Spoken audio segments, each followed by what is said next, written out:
اشیاء کی ماہیت شکل و صورت جیسے کہ ہوتی ہے اس سے انحراف کیا گیا ہے. جو جیومیٹریکل ایکوریسی تھی فگرز کی، اشیاء کی، مظاہر کی، اس سے انحراف کیا گیا ہے.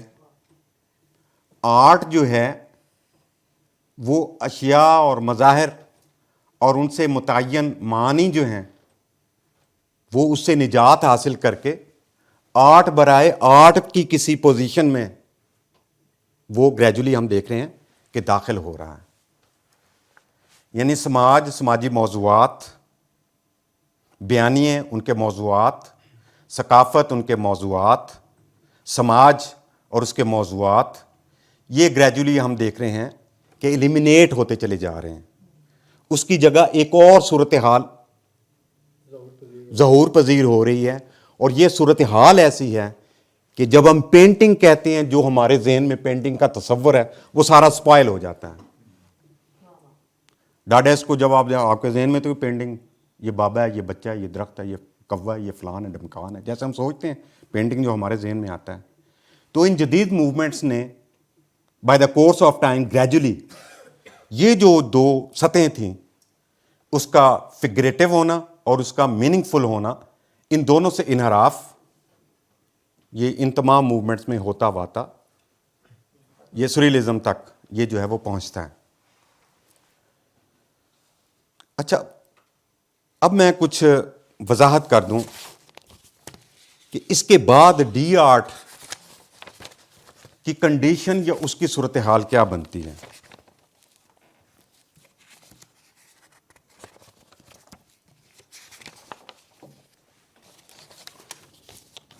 یہ میں کچھ پڑھ دیتا ہوں تاکہ گڑبڑ نہ ہو.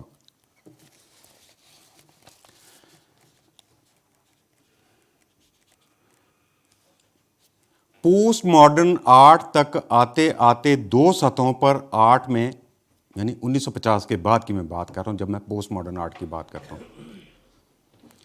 پوسٹ ماڈرن آرٹ تک آتے آتے دو سطحوں پر آرٹ میں نئی اچھوتی اور حیرت انگیز بنیادیں رکھی گئیں. الف، آرٹ میں سماجی، سیاسی، ثقافتی معنویت کا خاتمہ. بے، فنون میں، مراد اس سے آرٹ ہی ہے، متعین اشکال، صورتوں، حیت اور اسالیب کا خاتمہ جو متعین تھا کہ جو کسی موضوع کو سیاسی، سماجی، قومی، مذہبی یا نسلی معنویت کو کرافٹ کرنے کا سبب بنتا ہے. اس کی مقصدیت آرٹ کی، اس کو ختم کر دیا گیا. ڈی آرٹ کی تعریف بھی انہی دو خصوصیات کی بنیاد پر طے کی جائے گی. ڈی آرٹ کی اصطلاح کہاں سے ہے، اس کا بانی کون ہے؟ اگر یہ نقطہ نظر بانی تو میں ہوں. تو اس کی تعریف یہ متعین، ڈی آرٹ سے مراد وہ آرٹ ہے جو آرٹ کی مختلف اقسام جیسے فن مصوری، مجسمہ سازی یا آرکیٹیکچر، عمارت سازی میں سماجی، سیاسی، مذہبی، ثقافتی معنویت کو ختم کر دے اور جملہ فنون میں ان تمام متعین اشکال، صورتوں، حیت، علامات اور اسالیب کو ختم کر دے کہ جو کسی سیاسی، سماجی، نسلی، قومی، مذہبی یا ثقافتی موضوع یا ان سے متعلق بیانیوں کی معنویت کو فن پارے میں اجاگر کرنے کا باعث بنتا ہو. یہ ہے، میں اس کو آسان کر دیتا ہوں کہ یہ جتنی بھی ماڈرنسٹ جو موومنٹس تھیں ان تمام کے پیچھے کہیں نہ کہیں جب ہم کہتے ہیں نا موضوع، تو موضوع کا تعلق ظاہر ہے، موضوع اس کا نزول تو نہیں ہوتا. ہر موضوع کا تعلق کسی نہ کسی بیانیے سے ہوتا ہے. وہ مذہبی ہوگا، وہ نسلی ہوگا، وہ سماجی ہوگا، وہ ثقافتی ہوگا، وہ قومی ہوگا. ٹھیک ہے نا، وہ الگ سے تو کوئی لفظیات نہیں ہوتی. تو ڈی آرٹ کی ایک ایسی قسم ہے کہ جس میں اس نوع کی تمام اشکال کو، شکلوں کو، صورتوں کو، شبیہوں کو باہر نکال دیا جاتا ہے اور تمام بیانیوں کی، جو مختلف بیانیوں کی جو معنویت بنتی ہے ان کو بھی باہر نکال. گویا یہ نمبر ایک نان فگریٹو ہے اور نمبر دو میننگ لیس ہے. تو یہ کیسے ممکن ہو پائی؟ یہ چند ایک پوائنٹس جو میں نے لکھے تو آپ کو اندازہ ہو جائے گا. ڈی آرٹ میں کیا ہوا ہے؟ کلاسیکی اصولوں کی رد تشکیل. ظاہر ہے وہ ہوتی ہواتی یہاں تک پہنچی. نمبر 2، فن مصوری میں ساخت شکنی، ڈیکنسٹرکشن. بیانیوں کی اجارہ داری کا خاتمہ، سچائی کی حتمیت سے انکار، اصول، ضابطے، فیصلے، نظام، سیاسی و معاشی اشرافیہ کی لونڈی. پھر ہے عصبیت کا خاتمہ، یعنی کوئی بھی پینٹنگ جس میں کوئی فگر ہوگا یا وہ اس میں کوئی معنویت ہوگی تو وہ کسی نہ کسی عصبیت کا ضرور مظہر ہوگا.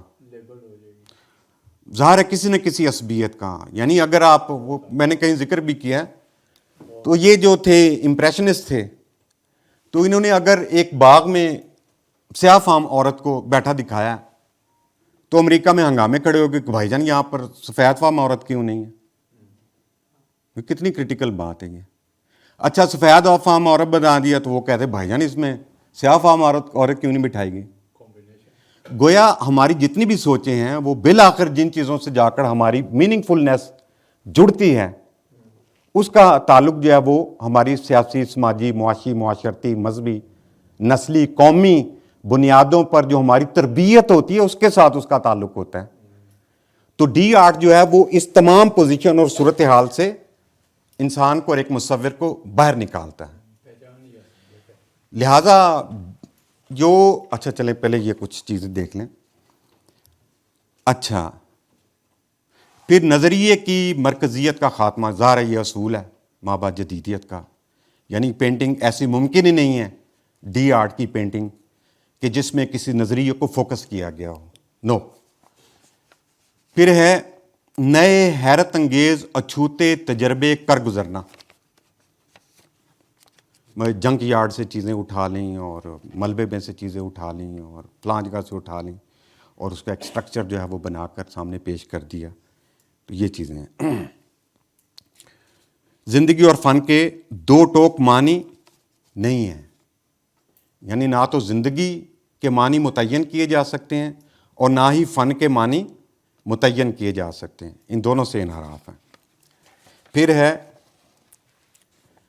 آرٹ پر آرٹ کی اشرافیہ کی جو اجارہ داری ہے اس کا خاتمہ. ٹھیک ہے، وہ نہ وہ جاتے ہیں نہ وہ فوٹو اسٹیٹ ہم کہتے ہیں کہ نہ یہ آرٹ پر اجارہ داری، ہم لکھتے ہیں کہ اصل سے بہتر.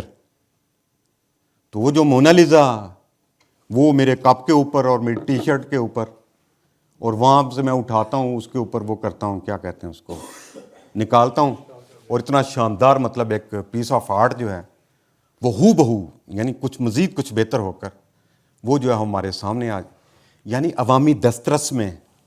یعنی آرٹ سے مراد یہ نہیں ہے کہ آپ کوئی بہت دھنتر خان قسم کے مصور ہیں، آپ کی بہت عظیم الشان آپ کے مطالعے ہیں اور آپ نے عظیم ترین پینٹرز کے ساتھ صحبت میں بیٹھ کر آپ نے کام سیکھا ہوا ہے. اس کو انہوں نے کہا یار آپ کیا بات کرتے ہیں. آرٹ کو جمہوری بنا دیا گیا، عوامی بنا دیا گیا کہ سارے انجوائے کریں. تو اب یہ ڈرائنگ روموں سے نکال کر انہوں نے نا تھڑوں پر بیٹھنے والے لوگوں کو اوپن ایئر تھیٹر وہ یہ اگر کوئی پینٹنگ دکھانی ہے ٹھیک ہے تو کیا مسئلہ ہے، میں ایسے موبائل کرتا ہوں وہ پینٹنگ کا لکھتا ہوں ٹائٹل اور سامنے دیکھو جی انجوائے کرو آپ. ایک سیکنڈ. بات شیئر کرنا چاہوں گی جیسے آپ نے یہ بہت ہی خوبصورت بات کی ہے. مائک والی نہیں بس ایسے چھوٹا سا ایڈ تھا. مائک والی کیا بات ہے؟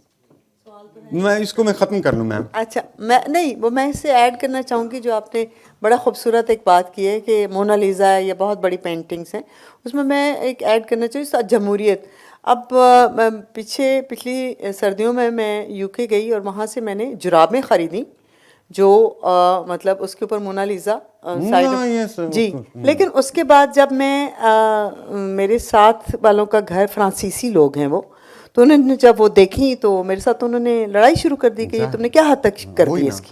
آرٹ کے ساتھ دیکھیں آرٹ کے ساتھ حرمت کا ایک وہ جو ہے وہ سلسلہ جڑا ہوا ہے کہ آرٹ بہت مقدس چیز ہے. تو وہ جب ہم کسی پیس آف آرٹ کو دیکھتے ہیں ایسے ہو تو ایک تقدس، ایک حالہ جو ہے آپ کے گرد. تو جو پوسٹ ماڈرن وہ کہ یار آپ کیا بکواس کرتے ہیں یار, میری بھی رسائی ہونی چاہیے, میں بھی دیکھوں. اچھا وہ کہتے ہیں کہ اچھا نہیں یہ پینٹر, وہ کہتے ہیں میں کام کروں گا.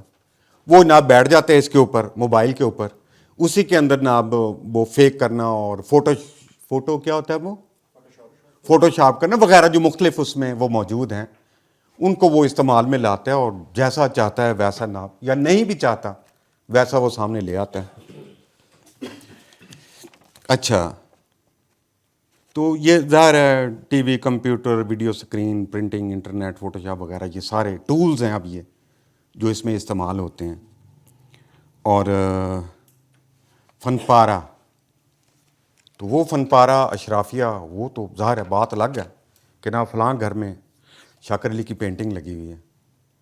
کتنی خوفناک اور گرینجر ہے ویسے اس میں کہ صادقین کی پینٹنگ فلاں کے گھر میں موجود ہے وغیرہ, یا فلاں اس میں موجود ہے. کتنی زبردست اور خوفناک بات ہے. ٹھیک ہے, تو انہوں نے فن پارے کو جو پوسٹ ماڈرن کلٹ ہے انٹرنیشنلی, اس میں فن پارہ ایک پروڈکٹ ہے, یعنی عام آدمی کی رسائی میں اس فن پارے کو مختلف صورتوں میں پہنچا دیا گیا. اور پھر گاربیج, جنک یارڈ, یہ کوڑے وغیرہ سے فن پاروں کی تخلیق, آرٹ کی بجائے مٹیریل کی اہمیت. اب یہ دیکھیں نا کہ جب ہم آرٹ کہتے ہیں تو ہمارے ذہن میں آتا ہے کہ بنانا کیا ہے. وہ کہتے نہیں, جو مٹیریل ہے وہ امپورٹنٹ ہے, آرٹ وارٹ بعد میں آئے گا. تو وہ بھی آپ مختلف اس کے اوپر آپ دیکھ سکتے ہیں. جنک آرٹ آپ کریں گے تو تھاؤزنڈس آپ کے پاس پیسز جو ہیں وہ آپ کے سامنے آ جائیں گے اور آپ حیران رہ جائیں گے. اور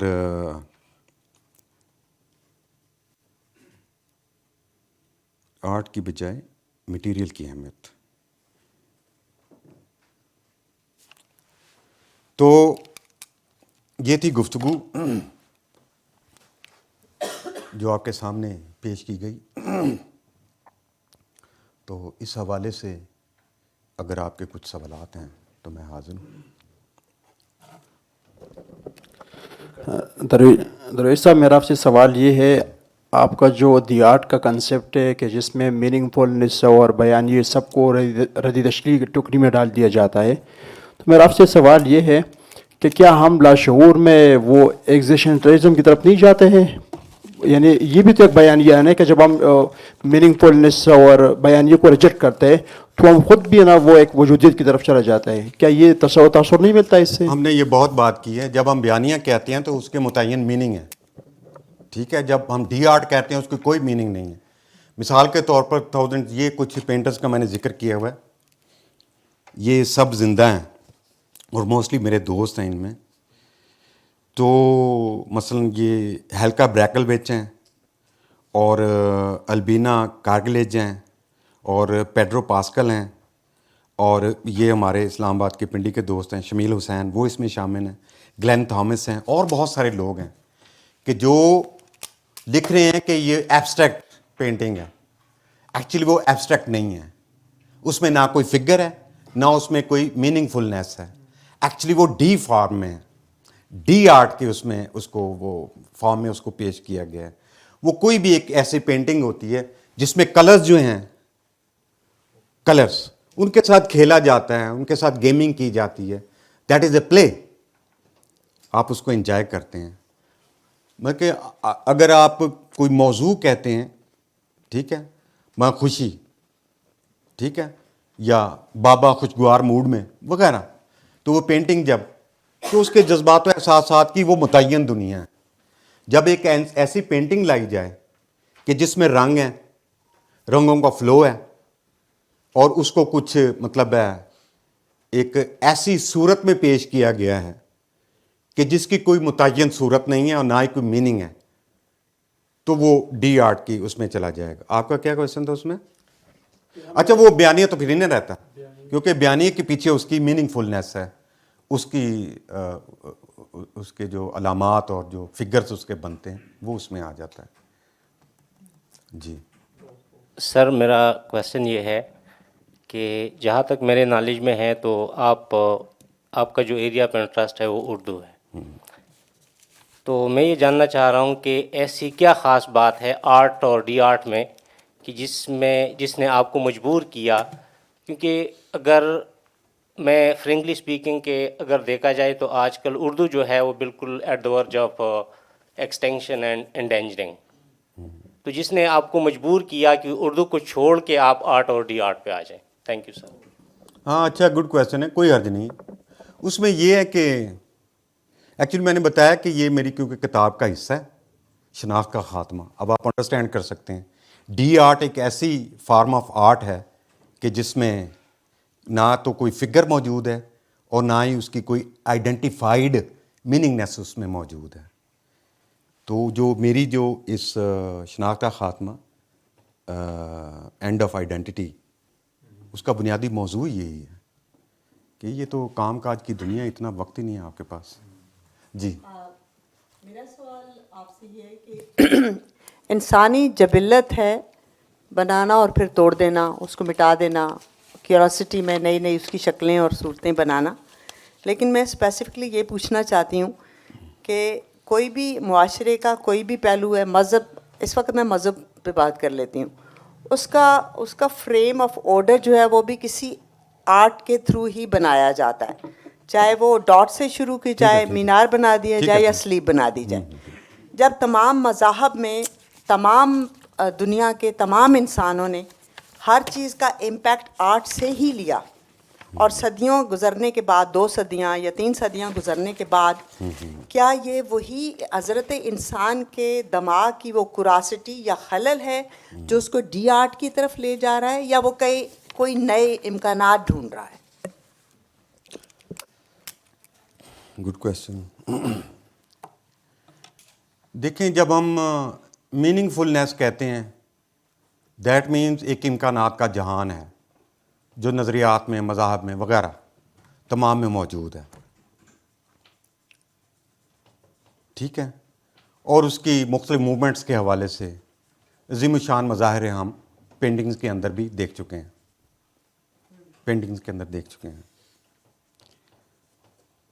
یہ کویشچن کیا تھا آخر میں، کیا کہا آپ نے؟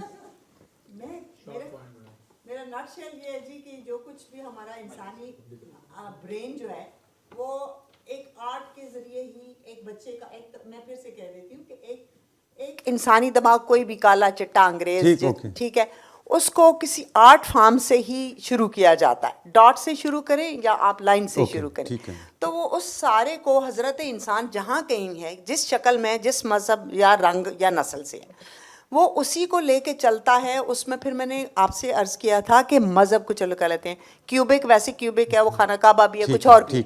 اب اسی پہ حضرت انسان چلتا آ رہا ہے. میں اس سے دور کی بات نہیں، 1400 سال یا 4000 سال پہلے چل تو وہیں سے رہا ہے نا، غار سے بھی لے کے.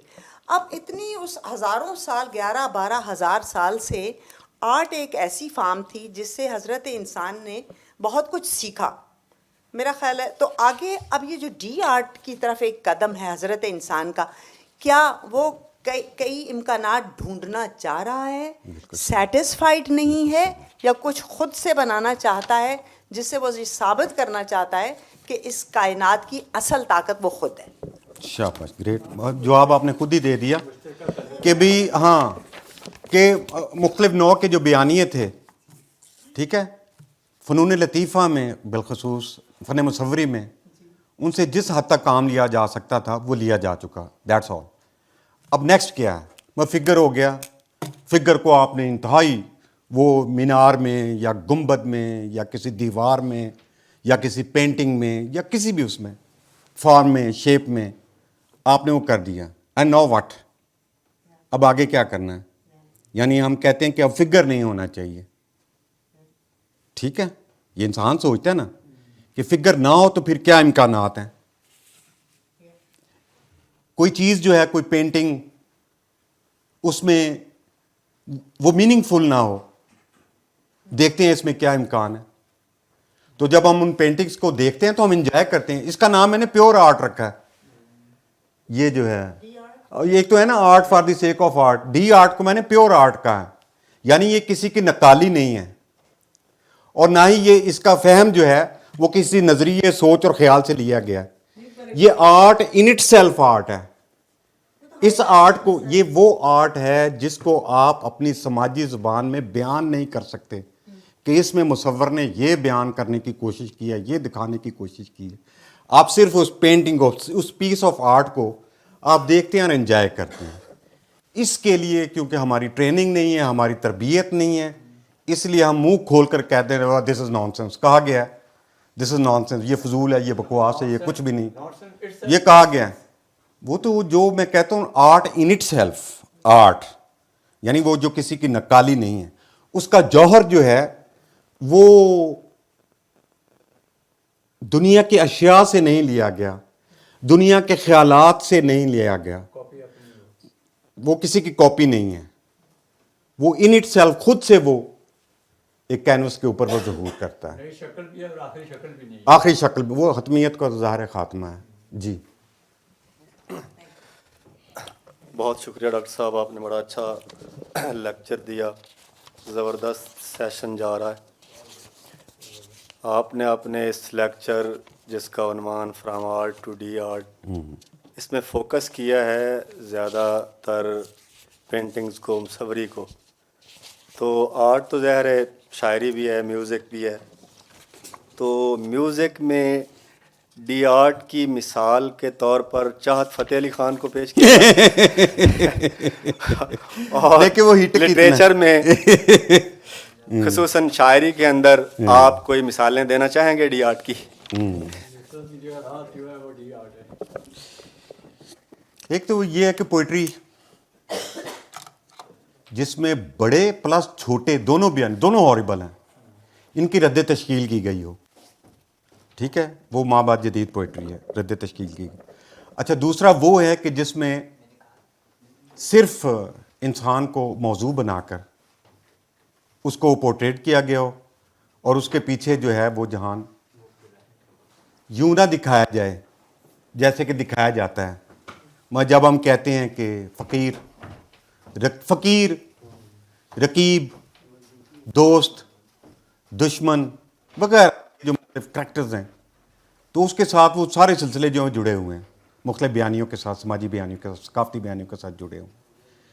تو ہمارے کئی دوست اس میں کوشش کر رہے ہیں کہ جو ان بیانیوں سے ہٹ کر, مثالیں مجھے یاد نہیں ہے, یہ خود شاعروں کے نام پوچھنا چاہوں گا.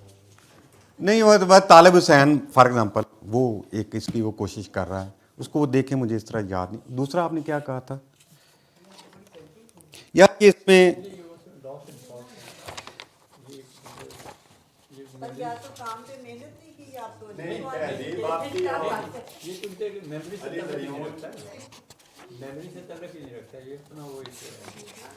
نہیں ایسا نہیں ہے کہ انسان جو ہے, مطلب میں کھڑا ہوں یا آپ لوگ بیٹھے ہوئے ہیں, تو ایک تہذیبی ڈیولپمنٹ اور ثقافتی اس سے تمام سے ہم گزرے ہوئے ہیں. ہم یہ کہہ رہے ہیں کہ ایک سٹیپ رک کر اس کے اوپر غور و فکر کر لیں. اس نے ہمیں بہت کچھ دیا ہے, اس نے ہمیں بہت کچھ دیا ہے, اور جتنا میکسیمم دے چکا تھا دے چکا, دیٹس آل. آگے کیا کرنا ہے؟ تو جو پوسٹ ماڈرن کنڈیشن یا وہ صورتحال ہے وہ ہمیں بتاتی ہے کہ کیا ہو چکا ہے اور کیا کیا جا سکتا ہے. وہ کہتے ہیں کہ مذہب نے اتنا کچھ نہیں دیا جتنا ہم آپ مذہب کو دے رہے ہیں. سوال ختم ہو گئے تو میرا سوال بھی ہو جائے. جی پلیز پلیز. سر میرا کویشچن یہ ہے سر کہ آرٹ جو ہے وہ لیونگ تھنگ اور نان لیونگ تھنگ کو اگر ہم علیحدہ علیحدہ کریں تو جس طرح ہمارے ہاں تو لیونگ تھنگ کے اوپر آرٹ بنایا ہی نہیں جا سکتا نا, تو اس نے بھی ڈی آرٹ کی طرف ایک قدم سفر کیا ہے. ایک سوال. دوسرا سوال یہ ہے کہ امپریشن اور ایڈورٹائزمنٹ کا سیم چیز ہے. جب امپریشن کا دور آیا تو یہ ایڈورٹائزمنٹ بھی اس کے ساتھ ہی چلے گا. بالکل. اچھا تیسری بات یہ ہے سر کہ آپ نے کہا ہے کہ دور مذہب, قدامت, رومانیت, حقیقت پسندی, امپریشن, کلاسیکل, ڈی کلاسیکل, اس طرح کی بات آپ نے کی ہے نا, یہ ساری کی ساری باتیں مجھے اس سائڈ کی لگ رہی ہے, مغرب کی نا. آپ نے اگر غور کیا یہ ساری چیزیں ایٹ اے ٹائم آپ کو برے صغیر میں اگر آپ آتے ہیں, اگر یہ حملہ آور کی تاریخ کو ہٹا دیا جائے تو اس کا اگر پوری دنیا میں ہم دیکھیں تو یہ تو زبردست موہنجو-داڑو اور ہمارا جتنا مذہب رومانیت کو کمبائن ہو کے یہاں پہ تو آرٹ تھا. وہ تو صرف آرٹ ابھر کے دنیا کے سامنے اس لیے نہیں آیا کہ یہاں پہ تو حملہ آور انہوں نے اٹھنا نہیں دیا نا, جس طرح بھی آپ نے بھی کہا ہے کہ وہ یہاں پہ تو ایبسٹریکٹ بھی تھا اور سارا دور اکٹھا ہی اور بڑے قدیم سے 4-5-10 ہزار سال سے چل رہا تھا نا. 35-40 ہزار. جی 35-40 ہزار. تو اچھا آخری بات یہ ہے کہ جو ایبسٹریکٹ آرٹ ہوتا ہے, کیا جو ایبسٹریکٹ بنانے والا ہوتا ہے, جو اس کی جو وہ سوچ رہا ہوتا ہے, کہ جو دیکھنے والا ہوتا ہے وہ مختلف بھی مطلب سوچ سکتا ہے, مطلب وہ ضروری نہیں کہ ہم وہی سوچیں جو بنانے والا سوچ رہا ہے. قطعی نہیں, قطعی نہیں. یہ موسٹلی جتنی بھی موومنٹس ہیں ان تمام کی خوبی یہ رہی ہے کہ اس کا جو ناظر ہے, اس کو جو دیکھنے والا ہے, وہ اپنے حساب سے اس کو انڈرسٹینڈ کرنے کی کوشش کرتا ہے. خاص طور پر ایبسٹریکٹ آرٹ کی آپ نے بات کی ہے, تو اس کے جو معنی اگر کسی نے اوپر ٹائٹلڈ کر دیا اس پینٹنگ کو, تو میں سمجھتا ہوں اس نے حماقت کی ہوئی ہے. تو وہ خود سے جو اس کا ناظر ہے, اس کو دیکھنے والا ہے, اس کو جو انجوائے کرنے والا ہے, وہ خود وہ کچھ نہ کچھ سوچ لیتا ہے یا نہیں سوچتا. تو اصل چیز تو وہ انٹرٹینمنٹ کی چیز ہے. کوئی پینٹنگ جو ہے یہ کوئی کھانے پینے کی کوئی فلودہ نہیں ہے کہ آپ کھائیں گے انجوائے کریں گے صحت بنے گی.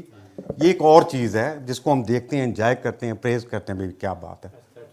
ہاں, تو اسی میں وہ آپ نے جو بات کی تھی شاید آپ نے اس میں, اچھا پھر فن مصوری, وہ تو میں بھول گیا کیا نام تھا اس کا, فن تعمیر میں. اچھا اس میں بھی یہ کام ہو چکا ہے جو پوسٹ ماڈرن سٹرکچرز ہیں. یہ چند ایک کا میں ذکر کر دیتا ہوں, وہ میں بعد پہلے یہ کر لوں, ٹھیک ہے.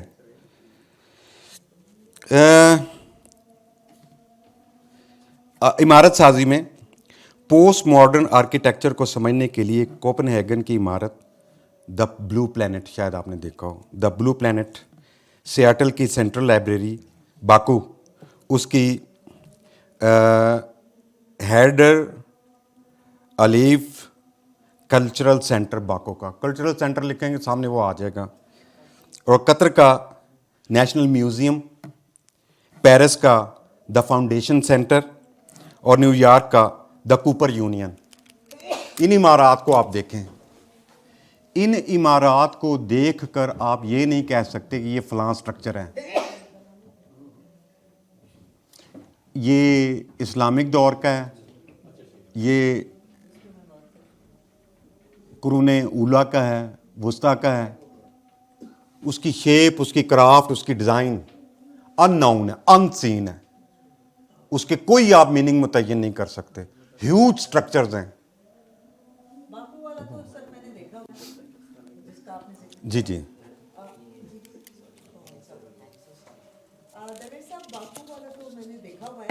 لیکن میری اپنی ذاتی رائے وہاں دیکھنے کے بعد, اگر یہ آج کے موضوع سے اگر آپ اس کا تعلق بنائیں تو بالکل نہیں ہے. کیونکہ جب وہاں پہ درویش صاحب کھڑے ہوتا ہے نا انسان, تو اس کے ریفرنس بالکل نظر آنے لگ پڑتے ہیں. وہ آپ آرٹ کا نمونہ, مے بی ٹو مائی پور سائٹ, شاید میری نظر میں اتنی وسعت نہیں تھی, لیکن جب وہاں آپ کھڑے ہوتے ہیں میں اس کا کونا کونا دیکھ چکی ہوں, لیکن آپ کو اس کا ریفرنس ضرور نظر آتا ہے کہ یہاں سے, یا یہ یہاں سے لیا گیا, یا یہ یہاں سے لیا گیا. اس سٹرکچر کا اب مجھے بھی یاد آ رہا ہے, اس سٹرکچر کا جو اس کو دیکھنے والا ہے پرابلم اس کا ہے. اچھا, یعنی اس سٹرکچر کے اندر اس چیز کا اہتمام نہیں ہے کہ وہ کچھ نہ کچھ ریفرنسز آئیں. جی, ریفرنسز ہمارے پاس موجود ہیں, رائٹ. ہم خود ان کو دیکھ کر کچھ متعین کرنے کی کوشش کر رہے ہوتے ہیں, لیکن وہ کیونکہ خود ایک پوسٹ ماڈرن سٹرکچر ہے, لہٰذا اس کے اندر اس قسم کی کوئی بھی صورتحال جو میننگ فل بنتی ہو اس حوالے سے کہ بھائی یہ چیز یوں ہوتی ہے, یہ دیوار یوں ہوتی ہے, یہ فلاں چیز یوں ہوتی ہے وغیرہ. نو, وہ جو آپ نے کہا تھا امپریشن اور ایکسپریشن, ایڈورٹائزمنٹ ظاہر ہے یہ پوسٹ ماڈرن دنیا کا ہمارا ایک زبردست حصہ ہے. جی جی جی, اشتہار اسی کا حصہ نا, یہ بھی پوسٹ ماڈرن جو ورڈ ہے اس کے اندر, کیونکہ آپ رجوع نہیں کرتے جب تک کہ اس کے بارے میں کوئی اشتہار جو آپ کو ہانٹ نہ کرتا ہو, اور آپ میں ضروریات کے حصول کا جو ہے ہی نہیں, آپ کی ضروریات کے حصول کی تمہ وہ آپ کے اندر نہ پیدا کر دے.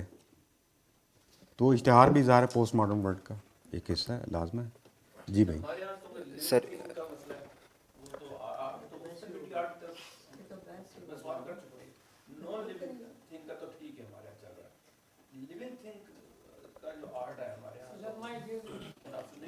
ریپیٹ ہو رہا ہے سوال ریپیٹ ہو رہا ہے نا. یہ وہ ایکسپیریمنٹل آرٹ ہے نا, وہ سارا کا سارا اس میں ہے. مطلب ایک آہستہ سا پنکھا چلایا جاتا ہے, اس کے پیچھے کوئی چیز رکھی جاتی ہے, اس کے پیچھے کوئی اور چیز رکھی جاتی ہے, اوپر لائٹ اینڈ شیڈ ایسی دی جاتی ہے, سامنے ایک جو ہے وہ بھیڑیا وہ منہ پھاڑے کھڑا ہوتا ہے. یہ ایکسپیریمنٹل آرٹ یہ بھی اسی کا حصہ ہے. وہ جیسے میں نے بتایا کہ ماوا جدیدیت میں آپ کوئی بھی ایکسپیریمنٹ کر سکتے ہیں. آپ کرسی اور میز کو توڑ کر اور اس کے اوپر ایسے سے کر کے آپ کچھ بھی بنا سکتے ہیں. اس کو جناب آپ میڈیا نیٹ پر آپ دیکھ سکتے ہیں. تو لاکھوں لوگ ہیں جو اس کو دیکھیں گے وہ حیران ہوں گے. گڈ سر بہت مزیدار سیشن. آپ نے جو ہسٹری کو کور کیا وہ بہت انٹرسٹنگ تھا, خاص کر کے میرے لیے. میں یہ پوچھنا چاہ رہا تھا کہ آپ اے آئی کا جو آرٹ ہے اس کو کس کیٹیگری میں رکھیں گے؟ کیا وہ ڈی آرٹ کی کیٹیگری میں آئے گا یا آرٹ کی کیٹیگری میں؟ بہت اچھا کیا. ہماری اے آئی کا میٹیریل وہ ہے جو ہزاروں سالوں میں ہم نے سیکھا, وہ ہمارے فیڈ بیک میں ہے. ٹھیک ہے, لہٰذا اے آئی وہی کچھ نکال کر آپ کو دکھائے گا جو کہ آپ آلریڈی دیکھ چکے ہیں, بنا چکے ہیں, سن چکے ہیں, اسی کو توڑ موڑ کر. لہٰذا جو اے آئی سے جس دنیا کا ظہور ہوگا وہ پوسٹ ماڈرن ورلڈ نہیں ہوگی, وہ آپ کی جو ورلڈ ہوگی وہ یہ جدید دنیا ہے جو پیچھے جو گزر چکی ہے 1950 سے پہلے کی, وہ اسی دنیا کے اور اس کے بعد جتنی بھی ہیومن ڈیولپمنٹ ہوئی ہے, جتنی بھی علوم میں, وہ سارا کا سارا اس کے فیڈ بیک میں کیونکہ موجود ہے انٹرنیٹ کے. لہٰذا جب ہم کوئی کویشچن پٹ کرتے ہیں تو وہ جو بنے بنائے ساختے ہیں یا سانچے ہیں انہی میں سے وہ ایکسٹریکٹ کر کے آپ کے نب سامنے لے آئے گا. لہٰذا جو پوسٹ ماڈرن ورلڈ ہے وہ اے آئی سے آگے سوچنے والی ورلڈ ہے. بہت مناسب, بہت خوبصورت. Thank you. اور جو آپ نے ڈی آرٹ کو پیور آرٹ کہا, تو ایک کوشچن یہ بھی ہے کہ جو اوریجنلٹی ہے یہ ایک متھ ہے. ہم کچھ ایسا سوچ نہیں سکتے جو ہم نے دیکھا نہ ہو, کسی اور نے نہ سوچا ہو. کچھ ایسا ویژول نہیں کر سکتے جو کہیں ایگزسٹ نہ کرتا ہو, یا مکسچر آف دو چار چیزوں کا وہ ہو سکتا ہے مکسچر. جیسے کچھ پرانے آرٹ میں بھی آپ دیکھتے ہیں کہ انسان کا سر ہے اور پیچھے گھوڑے کی دھڑ لگی ہے, اس طرح کی چیزیں, یعنی کہ وہ دیکھی ہوئی چیزوں سے ہی نئی چیزیں. تو یہ پیور آرٹ مجھے کچھ خاص سمجھ نہیں, اگر تھوڑی سی اگر آپ اس کی ہاں شاباش, بہت اچھا کیا آپ نے پوچھ لیا. وضاحت کریں. شکریہ. اس کو ڈی آرٹ کو میں نے پیور آرٹ اس لیے کہا ہے کہ اس حوالے سے جو پینٹنگز ہمارے سامنے ہوتی ہیں, ٹھیک ہے, وہ نمبر ایک اس میں کوئی میننگ فلنیس نہیں ہوتی. ٹھیک ہے. اچھا, جو آرٹ ہے وہ ظاہر نقل ہے, اشیاء کی, مظاہر کی, چیزوں کی, خیال کی, نظریے کی, تخیل کی نقل ہے جس کو ڈپکٹ کرتا ہے اپنی پینٹنگ میں. پیور آرٹ میں یہ سارا میٹیریل ہے ہی نہیں. پیور آرٹ میں آپ برش لیتے ہیں اور آپ کیا سمجھتے ہیں کہ یوں ہونا چاہیے, جو یوں ہونا چاہیے بس آپ اس سے کر گزرتے ہیں, لیکن آپ سینسز میں ہوتے ہیں. یہ پاگل کا, یہ جنونی کا کام نہیں ہے. یعنی کون سی ایسی صورتحال یا کنڈیشن ہے جو اس پینٹنگ کے اندر, اس آرٹ کے اندر آپ پیش کر سکتے ہیں, وہ آپ پیش کر دیتے ہیں. تو پیور آرٹ وہی ہے جو آرٹ ود ان آرٹ ہو, یعنی وہ کسی کی اخذ شدہ, نقل شدہ, طے شدہ, متعین شدہ, نہ میننگ کے حوالے سے ہو نہ فگرز کے حوالے سے ہو. یہ نان فگریٹو ہے اور میننگ لیس ہے. یہ خود سے ایک پیس آف آرٹ, آپ اس کو انجوائے کرتے ہیں. اب آپ دیکھیں گے, یہ کچھ نام بھی میں نے لیے ہیں, آپ دیکھیں گے آپ انجوائے کریں گے. لیکن فرق میں نے بتایا کہ ڈی آرٹ میں نے اس لیے وضع کیا ٹرم, کیونکہ وہ جو ایبسٹریکٹ اگر کوئی لکھتا ہے تو وہ ایبسٹریکٹ ایز سچ ہے نہیں ہے. یعنی خود پینٹرز کو اس بات کا علم نہیں. اس کے اوپر ٹھٹا لگایا جا سکتا ہے کہ ڈاکٹر صاحب آپ کیا بکواس کر رہے ہیں, جو دنیا کے عظیم ترین پینٹرز ہیں ان کو پتہ نہیں ہے. تو میں کہہ رہا ہوں کہ نہیں, ان کو نہیں پتہ. ڈی آرٹ وہی ہے کہ جس میں ایک ایسی صورتحال یا ایک پوزیشن یا ایک اس کا فریم یا اس کا ڈیزائن یا اس کی ترتیب کچھ ایسی بنائی گئی ہے